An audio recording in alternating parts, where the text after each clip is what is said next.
My name is Victoria Ashford. I am 35 years old. And I'm sitting alone in the living room of the house I thought would always be full of laughter, staring at toys scattered across the floor, trying to understand how one sentence changed everything. My boyfriend looked at me that morning and said, "I'm taking the kids to my mother's house for good. Don't follow us." I answered with only 2 words. "Drive safe." Then I picked up my phone, called my lawyer, and froze. Every joint account we owned before his SUV reached the interstate, he discovered it less than 15 minutes later. At the time, I never imagined those 2 quiet words would become the beginning of the biggest custody battle of my life. We had been together for 9 years. Our daughter, Lily, was 7. Our son, Noah, was 5. I worked in logistics management and earned around $85,000 a year. My boyfriend, Ethan Carter, worked part-time as a dental hygienist and brought home roughly $30,000. We were never wealthy, but we paid our bills, kept food on the table, and built a comfortable life for our children. Or at least I believed we had. The previous year had been difficult. I won't pretend I was perfect. My work demanded long hours. Sometimes I came home exhausted. Sometimes I missed bedtime. Sometimes Ethan complained that I cared more about deadlines than family dinners. Maybe he was right about some of it. That was why we had started counseling. I honestly believed we were trying to repair our relationship. Looking back now, I think I was the only one trying. That morning began quietly. I walked downstairs expecting coffee. Instead, I found 2 large suitcases standing beside the front door. The children's favorite stuffed animals were already packed. Their backpacks were zipped. Their shoes were lined up neatly beside Ethan's overnight bag. "What are you doing?" I asked. He didn't answer immediately. He folded another shirt and placed it inside Lily's suitcase. Finally, he said, without even looking at me, "I'm taking the kids to my mother's for the weekend." Something about his voice made my stomach tighten. "For the weekend?" He finally turned toward me. "No." He spoke so calmly, it almost sounded rehearsed. "For good." The room suddenly felt smaller. "What are you talking about? This isn't working anymore." He crossed his arms. "The kids deserve stability. We need to discuss this." "There's nothing left to discuss." His expression had become cold. "I'm their father. I know what's best for them." My heartbeat pounded in my ears. "Ethan, you cannot just take our children." He shrugged. "Watch me." Then he added something I still remember word for word. "And don't do anything stupid." My mother's boyfriend used to work in law enforcement. The statement was ridiculous. The man had actually spent years working private security at a shopping mall. But Ethan clearly believed the title sounded intimidating. Before I could respond, Lily came running down the hallway with her backpack bouncing against her shoulders.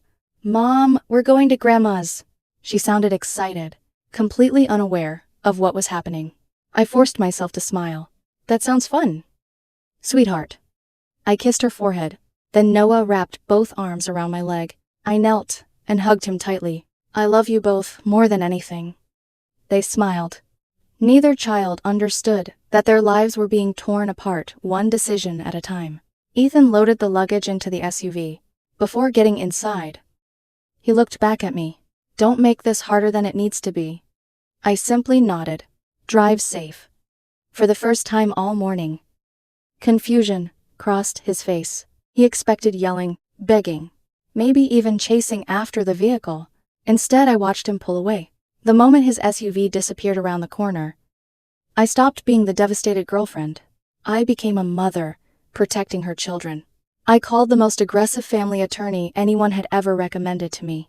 Not the friendly lawyer who prepared our wills. Not someone interested in mediation. I called Veronica Hayes, the woman people hired when everything had already exploded. She answered immediately. "What happened?" "My boyfriend just left with both children." "Did he tell you he wasn't coming back?" "Yes." "Did he say where he was going?" "His mother's house. Different state." There was a brief silence. Then her voice became sharp. "Stop talking. I need you in my office immediately." Bring every financial document you own. Less than 2 hours later, I was sitting across from Veronica, while stacks of paperwork covered her conference table. She listened without interrupting. When I finished, she didn't hesitate. We're filing an emergency custody motion. She slid another document toward me. We're also filing a parental kidnapping report. My chest tightened. Kidnapping. He removed your children across state lines without your agreement and without any custody order. She looked directly into my eyes. Victoria, you cannot treat this like a relationship argument anymore. This is now a legal matter. Within the next hour, documents were filed, one after another. Emergency custody, temporary parenting orders, asset protection, joint account freeze. I watched signatures accumulate faster than I thought possible. What about our accounts? I asked. He could empty everything. He won't. She smiled faintly. We're freezing every joint asset today. And his personal debit card. Does it automatically pay through your joint checking account? Yes. Then that stops too. I stared at her. So he'll find out. When he tries to buy something, almost 3 hours after Ethan left, my phone rang. Unknown number. I answered. His voice exploded through the speaker. What did you do? I remained calm. Where are you? My cards aren't working. Our kids are hungry. I glanced at the location still visible through our family phone sharing app. Are you at the gas station just outside the interstate exit? Silence. Then, how do you know that you forgot to disable location sharing? Another long silence. Then he lowered his voice. My mother will send money. I'm sure she will. But you should know there's an emergency custody hearing Monday morning. If you aren't there, that won't help your case. You can't do this. I didn't. You took our children across state lines without my permission. The court responded. He hung up. I sat there staring at the silent phone. For the first time all day, my hands finally started shaking. Not because I doubted what I'd done, because I finally accepted the life I thought we were building together had already ended long before that morning. The next morning, Ethan called again. But the confidence that had filled his voice the day before was gone.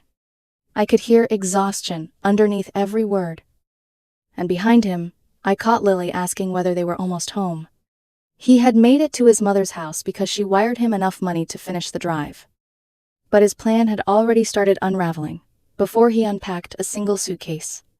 Veronica had moved faster than either of us expected. Local law enforcement had already been notified about the parental kidnapping report. They couldn't arrest him because no custody order existed yet. But they made it perfectly clear that the situation was now on the court's radar. For the first time, Ethan realized this wasn't going to be solved by emotion, or by simply insisting that fathers always knew best. Monday arrived with the emergency hearing. Ethan appeared through a video connection, convinced he could avoid returning in person. The judge was not impressed. Mr. Carter, Judge Hammond said evenly, you removed 2 children from their home, their school, and their mother, without legal authority. Explain your decision. Ethan lifted his chin. I'm their father. I know what's best. That's not how family law works. He immediately tried another argument. Victoria works constantly. I'm the one who spends more time with them. Veronica stood and calmly presented everything we had prepared. My employment history, the mortgage, the children's school records, medical records, neighbors willing to testify, photographs showing the children's bedrooms exactly as they'd always been. Then she spoke the sentence that changed the atmosphere in the courtroom. Your Honor, this isn't about which parent loves the children more. It's about which parent respected the law. Judge Hammond looked directly at Ethan. The children will be returned within 48 hours. He continued reading. Temporary shared custody, pending a full hearing. Neither parent may remove the children from this county without written consent. The financial restrictions remain in place. Ethan's face tightened. This is unfair. The judge interrupted him. Unilateral decisions involving children rarely end well. Instead of listening, Ethan doubled down. He enrolled Lily in a school near his mother's house. He posted smiling photographs online with captions about protecting his children from a toxic environment. He called himself a devoted father, forced to escape emotional neglect. Every post was carefully saved. Every screenshot went into Veronica's growing evidence folder. By Wednesday afternoon, my phone rang again. This time Ethan wasn't angry. He was crying. "Please release the accounts. I need money. For yourself or the children. They need clothes. They already have clothes. They need food. They have food." I took a slow breath. "Bring them home."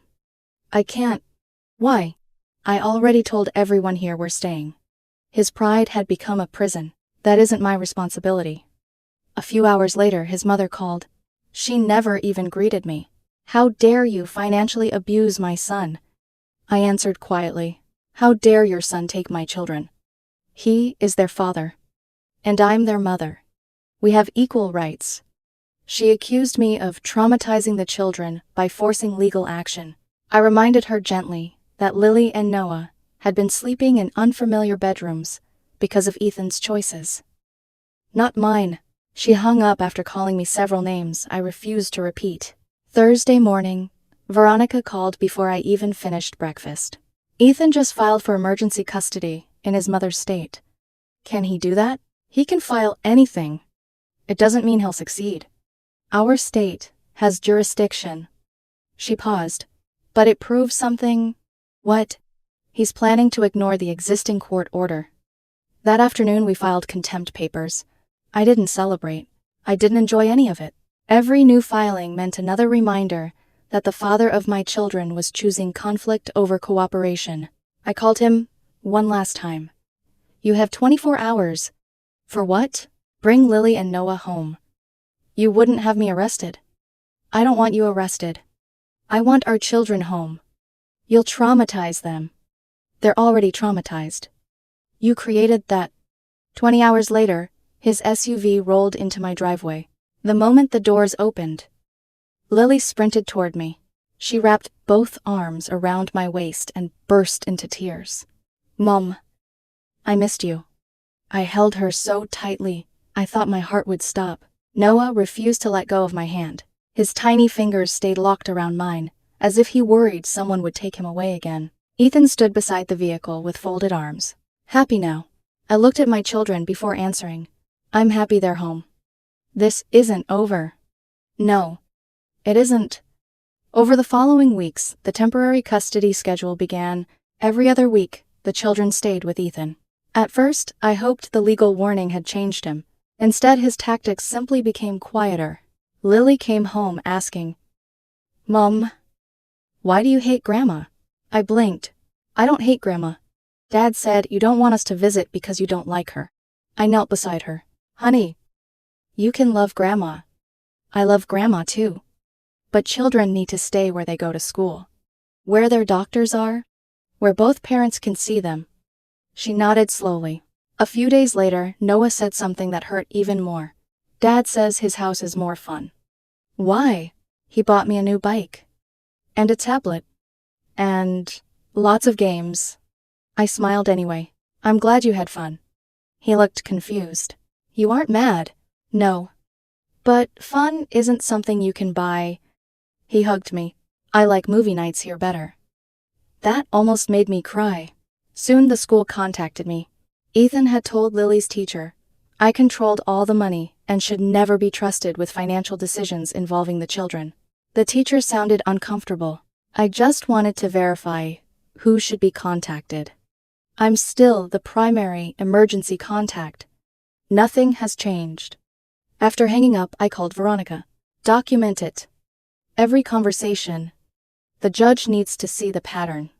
The full custody hearing was scheduled for the following month. Ethan hired a new attorney, Regina Winters. She had a reputation for aggressive custody battles and emotional courtroom performances. Her first filing accused me of financial abuse because the joint assets remained frozen. During the hearing, Regina argued passionately that Ethan needed unrestricted access to family funds for the children's benefit. Veronica calmly placed several credit card statements before the judge. $3,000. 2 weeks. Luxury toys. Designer clothes. Gaming equipment. Collectible set. Judge Hammond looked over his glasses. Mr. Carter appears capable of purchasing a $400 castle playset. Regina immediately answered. The children require enrichment. They already have a playground at their mother's home. Veronica replied. The motion was denied. Outside the courthouse, Ethan cornered me near the parking lot. You're destroying this family. I met his eyes. No. You did that the day you drove away. I was protecting them. From what? From growing up without love? You don't protect children by taking them from one parent overnight. Regina gently touched his arm. We should leave. As she guided him away, he looked back one final time. I'll make sure you never see them again. Veronica had heard every word. She quietly opened her notebook. Thank you. He frowned. For what? For giving us another statement for the judge. That evening, I tucked Lily into bed. She looked unusually quiet. Mom. Yes. Sweetheart. Dad says you're trying to take us away from him. The question broke something inside me. I brushed a strand of hair behind her ear. I'm not trying to take you away from anyone. I want you to have both parents. He says, dads don't get treated fairly. What do you think? She stared at the ceiling for a long moment. I don't want to choose. You never will. That's the adult's job. She smiled faintly before closing her eyes. After leaving her room, I stood alone in the hallway. The silence felt heavier than any courtroom. I knew the final custody hearing was approaching. I also knew Ethan wasn't finished fighting. Somewhere deep inside, I could already feel another storm coming. The storm arrived faster than I expected. A week before the final custody hearing, I received a call while I was at work. It was Child Protective Services. Someone had reported that I regularly left Lily and Noah home alone, failed to feed them properly, and kept them in an unsafe house. I didn't need anyone to tell me who had filed the complaint. I called Veronica before I even answered the investigator's questions.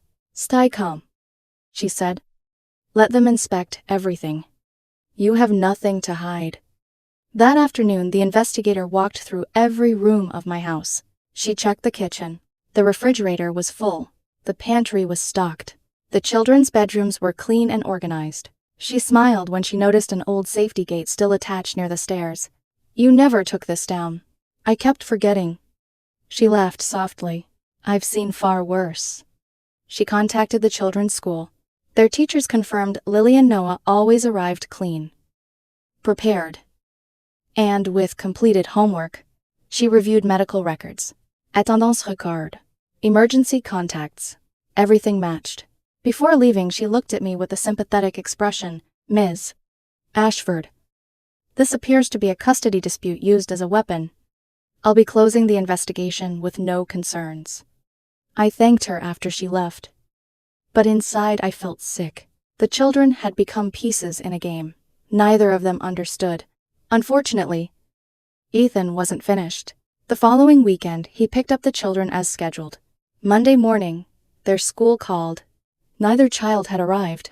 The office explained, Ethan had reported both children were sick and would remain home for several days. I immediately called him. No answer. I called his mother. They're perfectly safe, she said coldly. He's taking care of them. He's violating the court order. Oh. Please. He's their father. I hung up and called Veronica. Within hours, another emergency contempt motion had been filed. Judge Hammond had clearly reached the end of his patience. When Ethan appeared before the court again, the judge's voice was noticeably firmer than before. Mr. Carter, this is your second violation of a direct court order. They're sick, Ethan insisted. Provide medical documentation. Silence. There isn't any. Because they aren't sick. The judge leaned forward. Return the children immediately. They're coming home tonight. That evening, Lily quietly unpacked her backpack while Noah sat beside me on the couch. Lauder. After Ethan left, Lily whispered something that stayed with me. Dad said we were having a mental health vacation. I kissed the top of her head. I know. Sweetheart. The final custody hearing finally arrived. 4 hours.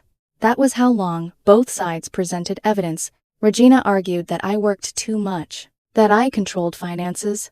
That Ethan had simply acted out of love? Then Veronica stood. She presented the CPS report, clearing my home.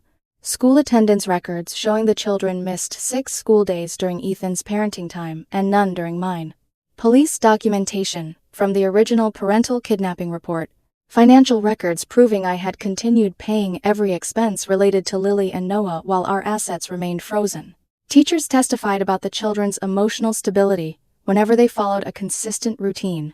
Then, Veronica reached the final folder. Your Honor, we'd like to introduce Mr. Carter's public social media activity. Regina immediately objected. Prejudicial. Judge Hammond shook his head. Overruled. One post after another appeared on the courtroom screen. Photographs, captions, videos, messages describing me as toxic, posts celebrating the children's new life away from their mother. Statements suggesting courts always favored women. One caption read, "Home is where we finally escaped." Judge Hammond slowly lowered the papers. He looked directly at Ethan. Mr. Carter, throughout these proceedings, you have repeatedly ignored court orders, attempted to alienate these children from their mother, filed unsupported accusations, and demonstrated a willingness to place your own grievances above their stability. The courtroom became completely silent. Then the ruling began. Primary physical custody is awarded to Ms. Victoria Ashford. Mr. Ethan Carter will receive supervised parenting time every other weekend for the first 3 months. He will pay child support according to state guidelines. He will complete parenting education before requesting expanded parenting time. He will reimburse Ms. Ashford's legal fees from his portion of the marital assets. He may not remove the children from the county without written approval. Ethan stood abruptly. You can't do this. His voice echoed across the courtroom. They're my children. Judge Hammond answered calmly. They remain your children. But children require stability. Your actions have repeatedly demonstrated poor judgment. Regina attempted to calm him. Instead, he shoved her hand away. You promised we'd win. Security officers entered within seconds. As he was escorted toward the doors, he kept looking back at Lily and Noah. Neither child spoke. Neither child cried. They simply watched quietly. 3 months have passed since that hearing. Ethan initially appealed every decision. He requested a new judge. He claimed bias. Every request was denied. Reality finally settled in when his first child support payment became due. It wasn't a massive amount, but combined with nearly $8,000 in his own legal fees and my court-awarded attorney fees, it forced him to rethink everything. He eventually moved back into his mother's home. The supervised visits were difficult at first. During the first visit, he cried repeatedly and told the children life had been unfair. The supervisor redirected the conversation immediately. During the second visit, he questioned them about my house, who visited, what time I came home, whether I had started dating. Every question appeared in the supervisor's written report. By the 3rd month, something finally changed. Not because Ethan suddenly became wiser, because he finally understood fighting reality was becoming too expensive. Lily slowly stopped, asking whether I hated Grandma. Noah stopped crying during custody exchanges. Court-ordered therapy helped both of them more than I can ever describe. Their therapist told me they were beginning to feel safe again. One afternoon, Ethan called. It was almost Oscar's birthday. Can I take him to dinner? Just me and him. I'll follow every rule. There was a long pause. Yes. Thank you. His voice became quieter. I still think you were wrong. I looked out the kitchen window, where both children were drawing with sidewalk chalk. I never wanted to win. I wanted them to have both parents. He sighed. I know. Then he ended the call. His mother still sends me angry messages every few weeks. I never respond. Some of Ethan's friends still believe I'm controlling. Others quietly disappeared after reading the court records. None of that matters anymore. The moment that mattered happened at Lily's elementary school. Her class was assigned a project about heroes. When I visited the display, I found her poster. She hadn't chosen a celebrity. She hadn't chosen an athlete. She chose me. She wrote, My mom is my hero, because she keeps us safe, even when everything is hard. I stood there longer than I should have. Across the hallway, I noticed Ethan reading the same poster during one of his supervised school visits. He stared at it silently. Then he walked away without saying a word. My legal fees totaled $12,000. His totaled nearly $8,000. Plus the fees he was ordered to reimburse. When our assets were finally divided, he received his share. But after court costs and obligations, far less remained than he had expected. He began this journey believing he could leave with everything: the children, the money, the future. Instead, he left with supervised weekends and years of rebuilding trust ahead of him. The house still feels quieter whenever the children spend time with him. I use those weekends to prepare meals, clean the house, catch up on work, and remind myself that peace isn't something you discover overnight. It's something you rebuild one ordinary day at a time. Dating hasn't crossed my mind. Lily and Noah deserve consistency before anything else. Perhaps one day, Ethan will earn additional parenting time. Perhaps he won't. That decision belongs to future courts and future choices. Last night, while I tucked Noah into bed, he looked at me thoughtfully. Mom? Yes. Dad looked sad today. Sometimes, adults get sad. Was it because of me? I smiled and kissed his forehead. No. Adult choices belong to adults.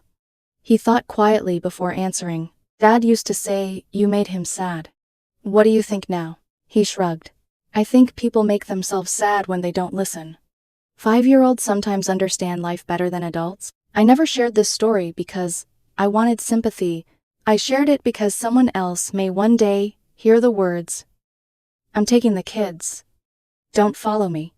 If that day ever comes, stay calm. Document everything. Protect your children through the law instead of through anger. Family courts don't reward the loudest parent. They reward the parent who consistently protects the children's stability. Months later, I learned something else about that first day. When Ethan's cards were declined at the gas station, he became so frustrated that he threw them onto the counter, while Lily and Noah watched in confusion, wondering why they couldn't even buy snacks for the trip. Consequences don't arrive because someone wishes for them. They arrive because actions always leave footprints. People often ask whether I hate Ethan. I don't. Hatred requires energy I've chosen to spend on my children instead. He will always be their father. I will always support that relationship as long as it remains healthy for them. But trust is different from forgiveness. Some things can be forgiven. Some things can never be trusted again.